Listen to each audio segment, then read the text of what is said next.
Bharat Ratna doctor Bhimrao Ambedkar को कोटि कोटि नमन। ये कार्यक्रम डॉक्टर भीमराव अंबेडकर के जीवन पर आधारित है, जहां भारत की जनता के प्रति उनके योगदानों को पूरी सजगता से चित्रित और रेखांकित करने का प्रयास है। कार्यक्रम में दिखाई गई घटनाएं लब्ध पुस्तकों से ली गई हैं। इस कार्यक्रम के जरिए चैनल की ओर से एक विश्वसनीय, सजग और सकारात्मक प्रयास है कि डॉक्टर बाबा साहेब भीमराव अंबेडकर के जीवन की संघर्ष यात्रा एवं गौरव गाथा पूरे आदर के साथ घर घर पहुंचे और उनके योगदानों से सभी संपूर्णता में परिचित और आह्लादित हों।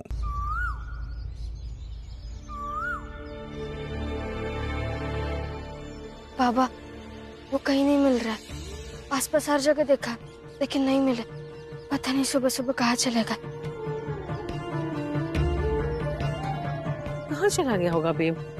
पता नहीं।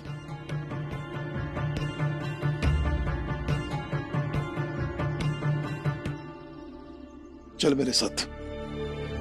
लेकिन आप चाय तो पीते जाइए। चल। जीजा भाई, जब बात भीम की आएगी तो तुझे क्या लगता है भैया चाय पीने के लिए रुकेंगे? वही तो रोना है दीदी, बात भीम की है, मतलब कुछ ना कुछ तो बर्बाद जरूर होगा। जैसे अब ये चाय होगी। बर्बादी का रोना रोने से अच्छा है कि बर्बाद होती हुई चीजों को बचा ले।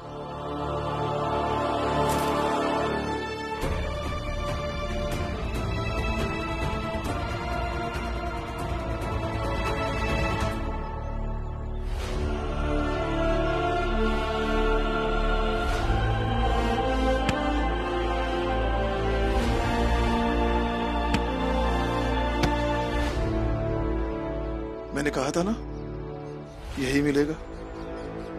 चल।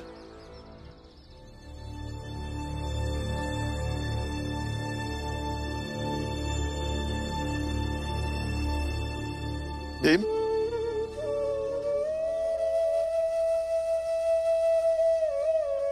देखो बेटा, जिस रास्ते पर तुमने चलने का सोचा है उस रास्ते पर हार की संभावना ज्यादा है। जिद मत करो। सबके लिए लड़ाई लड़ने वाला भीम कहीं इस क्रिकेट की हार की वजह से सबका गुनहगार ना बन जाए। मैं सब समझता हूं बाबा, लेकिन मैं पीछे नहीं हट सकता। क्यों नहीं हट सकते? तुम्हारा हथियार शिक्षा है, किताबें हैं, ना कि ये क्रिकेट खेल है। बाबा, अभी बात ये नहीं है कि मैं अच्छे से क्रिकेट खेल पाऊंगा या नहीं, बल्कि बात यह है कि क्रिकेट खेलने के लिए जो टीम लगती है वो टीम में बना पाता हूं या नहीं। आगे भी जीवन में संघर्ष करने हैं, लड़ाई लड़नी है। सब संघर्ष अकेले थोड़ी लड़ पाऊंगा, उसके लिए भी तो टीम लगेगी, टीम बनानी पड़ेगी। तो उस बात की शुरुआत अभी से करता हूं। देखता हूं मैं खुद की मैं टीम बना पाता हूं या नहीं। बाबा, ये भी करने दीजिए ना इन्हें, और आप चिंता मत कीजिए, मैं भी हूँ इनके साथ। बेकार की बातें कर रहा है ये, और ना ही इसके लिए मैं सहमत हूँ और ना ही कभी होऊंगा। करो अपनी मनमानी। बाबा, बाबा,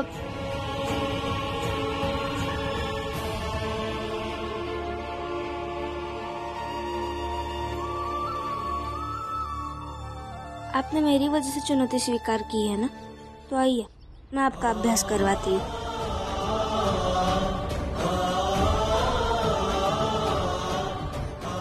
नहीं, तुम चाहो मैं खुद कर लूंगा। पत्नी है तो हवा में उछल कर क्यों अभ्यास करना है आपको?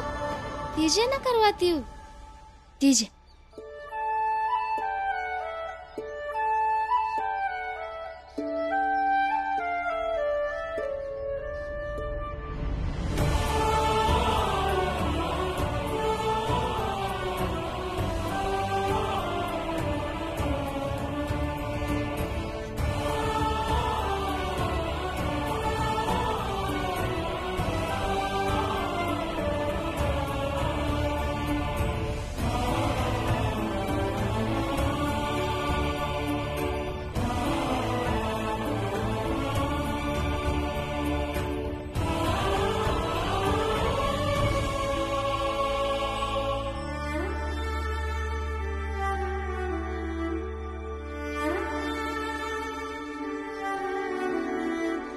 बाला,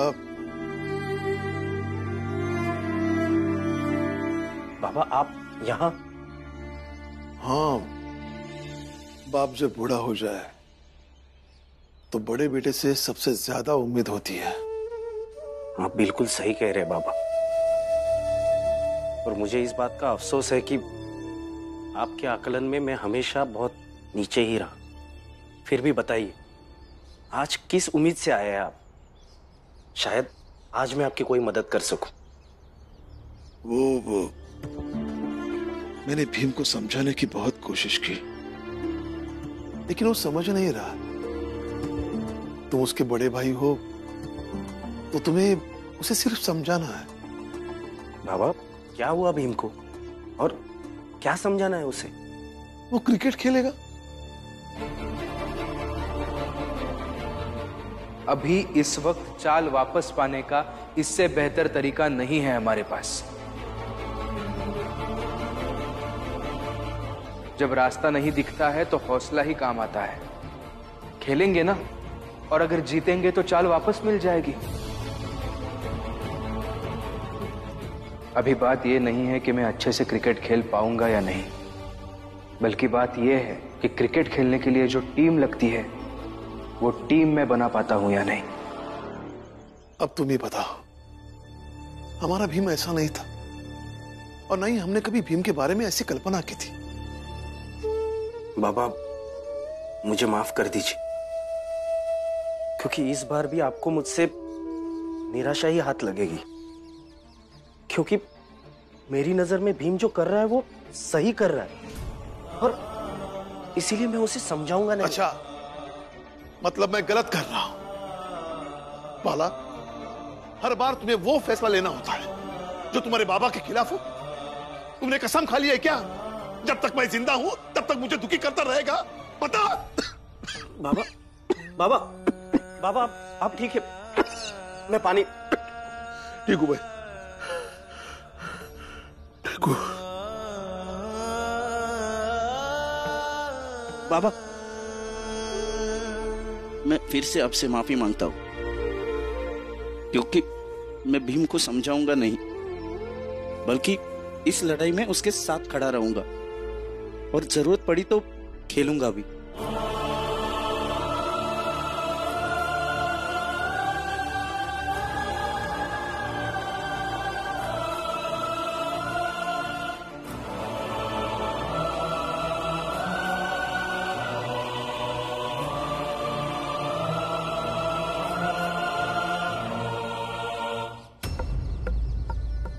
नरोत्तम, आज शाम से अभ्यास शुरू कर दो।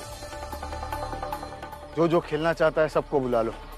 एक बढ़िया सा भोज करेंगे और इसके बाद क्रिकेट की जंग की शुरुआत होगी। नरोत्तम, ये वाला रुक, इधर आ।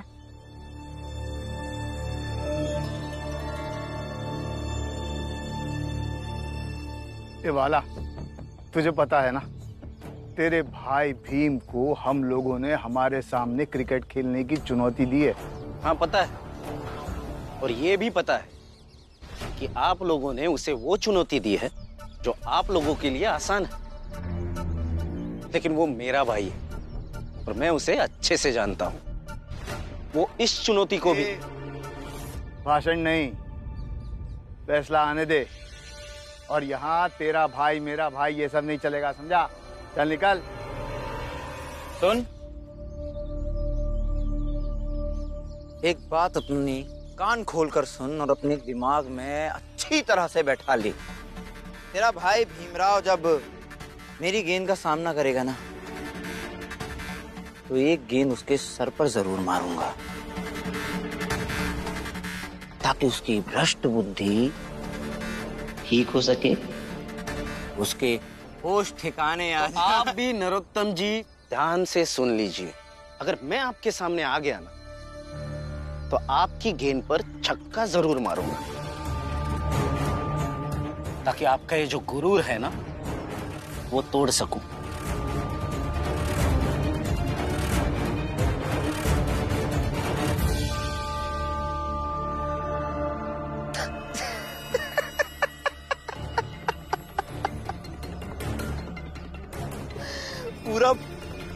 पूरा परिवार ही बड़बोला है। ठीक है, अब ये तो उसी दिन पता चलेगा कि कौन किसका गुरूर तोड़ता है।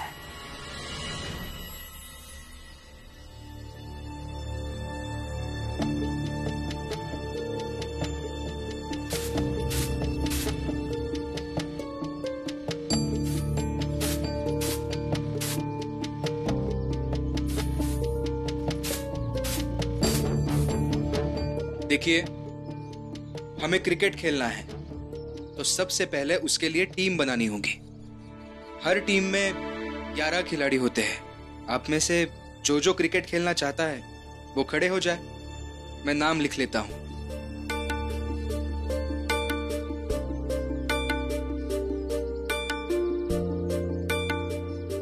अरे सुना नहीं आप लोगों ने हमारे नायक ने क्या कहा? नायक ने कहा कि जिन जिन को क्रिकेट खेलना है वो सामने आ जाए। आप तो सुन ही नहीं रहे हैं। अरे आइए, आगे आइए, टोली बनाइए, हार जाइए और तमाशा देखिए।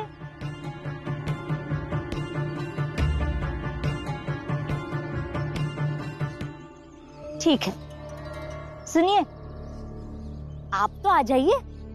आप तो बेटे की बड़ी तरफदारी करते रहते हैं, तो आ जाइए आगे। और दीदी, मैं तो कहती हूँ आप भी चली जाइए। और भीम, एक काम क्यों नहीं करते? रमा को भी अपने साथ ले लो, और जब लक्ष्मी आ जाएगी ना आनंद से मिलकर, तो उसे भी अपनी टोली में शामिल कर लेना।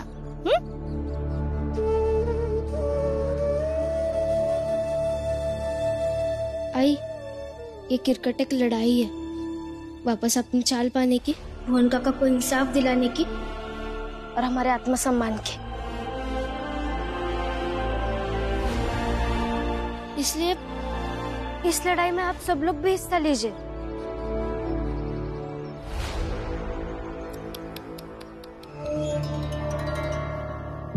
लो, अब तो हमारी नायिका भी खड़ी हो गई। 11 लोग चाहिए ना, यहाँ तो 2 भी नहीं हो रहे। बन गई तुम्हारी टोली। दूसरा मैं हूं।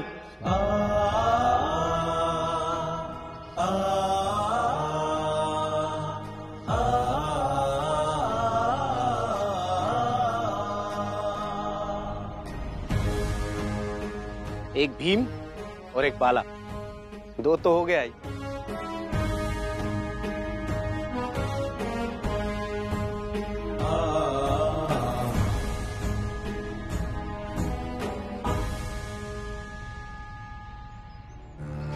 बाला, मैं तो तुम्हें समझदार समझती थी, लेकिन तुम भी अपने बाबा और भाई की तरह बेवकूफ ही निकले। नहीं आई, मैं भीम और बाबा की तरह तो बिल्कुल नहीं हूं, लेकिन हूं तो भीमा बाई का ही बेटा ना।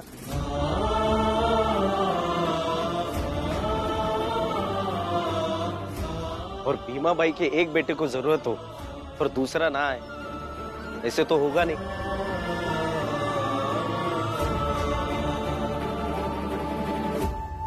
हाँ ठीक है, चलो 2 हो गए, बाकी के 9 कहाँ से आएंगे?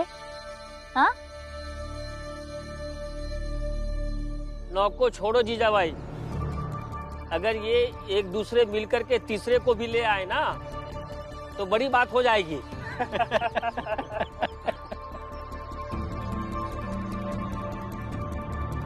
हम बतावा थे कौन है तीसरा खिलाड़ी।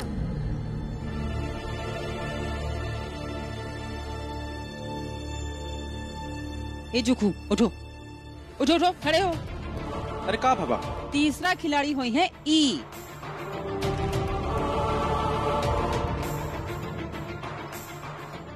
जोखू, तुम क्रिकेट खेलोगे और वो भीम के टीम से?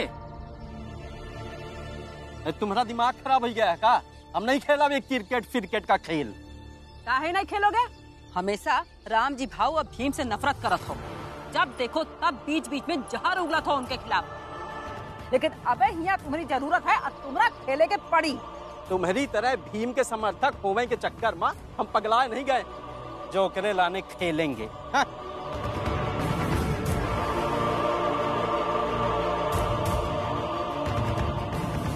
भीम तय रुक। अभी चाल में कोई और क्रिकेट खेले चाहे ना खेले, लेकिन जो खुद जरूर खेले हैं। भीम, तुम नाहक की कोशिश कर रहे हो।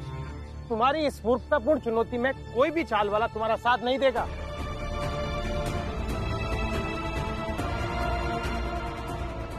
मेरी वजह से इनको सब लोगों से लालचन सहना पड़ रहा है।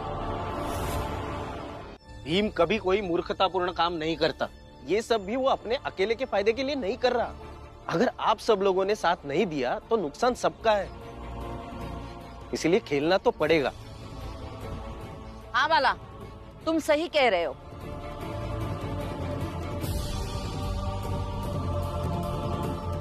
उठ, ये भी खेलेगा। ए अम्मा, मुझे झमेले में मत डालो, छोड़ो मुझे नहीं खेलना कोई खेल वेल। नहीं खेलेगा? हाँ, चाहे कुछ भी हो जाए, तुझे ये खेल खेलना ही होगा, नहीं तो तेरा और मेरा रिश्ता खत्म। और हाँ, तुम सब जितने भी मर्द यहाँ बैठे हो ना, तुम सब भी ये खेल खेलोगे। मैं नहीं खेलूंगा। जबरदस्ती है क्या? नहीं नहीं नहीं, कोई जबरदस्ती नहीं है। स्वेच्छा से जिसे खेलना है वो आए, मैं नाम लिख लूंगा। नहीं खेलना है तो किसी के ऊपर कोई जबरदस्ती नहीं। ये कोई भी स्वेच्छा से खेलने वाले लोग नहीं है। इन लोगों के साथ जबरदस्ती करनी पड़ेगी। यहाँ जितनी भी औरतें हैं, उन सब से मैं कह रही हूँ कि जाकर अपने मर्दों से बात करो, उन्हें समझाओ कि भीम का साथ दे। इसलिए नहीं क्योंकि वो भीम है, लेकिन इसलिए साथ दे ताकि जब भी हम पुराने दिनों को याद करें तो हमें अफसोस ना हो कि जब हम सब चाल पाने की लड़ाई लड़ रहे थे तब वो लोग सब बैठकर आराम कर रहे थे, तमाशा देख रहे थे। रंजन भाऊ, ये तुम्हारे नाम की चिट्ठी आई है चौल में, सोचा जाते जाते तुम्हें देते चलूं।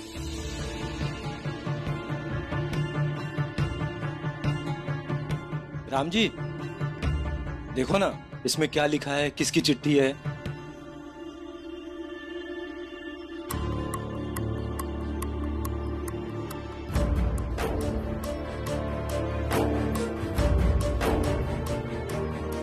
रंजन, हाँ, उन्होंने जो तुम्हारी बहन रहती है उसकी बेटी का परसों विवाह है, तो तुझे उसने बुलाया है। मेरी भांजी इतनी बड़ी हो गई कि उसका विवाह हो रहा है।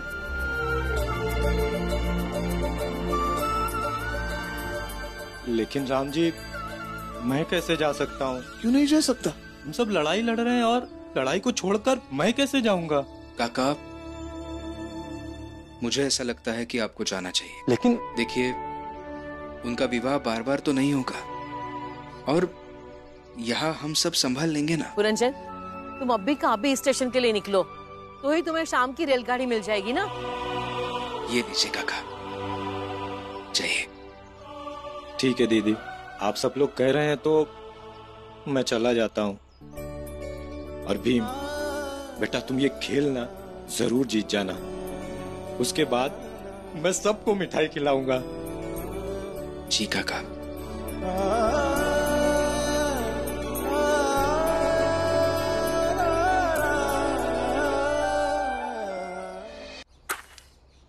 उल्लास जी, आपने आग बिल्कुल सही जगह लगाई है।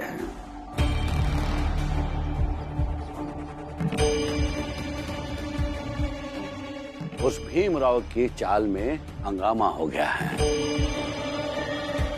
वहां सब लोगों को लगभग ये यकीन हो गया है कि उनके हाथ से उनकी चाल उस भीमराव की नौटंकी की वजह से गई है। बिल्कुल सही कहा प्रचंडदेव जी ने। आपके इस दाव का काट उस भीमराव के पास भी नहीं है। अरे कैसे बनाएगा 11 लोगों की टीम? हाँ, और अगर मान लिया कि कहीं से 11 लोगों की टीम उसने बना ली, तो वो टीम हमें हरा पाएगी क्या? सही कह रहे हैं आप।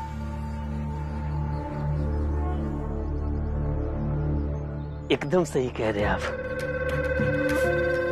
सबको विश्वास है कि इस बार भीमराव जीतने से तो रहा, और अगर इस बार भीमराव हार गया तो फिर चाल वालों का दोबारा विश्वास नहीं जीत पाएगा। और अगर इस बार भीमराव जीत गया मालिक, तो यकीन मानिए चाल वाले उसके और कट्टर समर्थक और वफादार हो जाएंगे।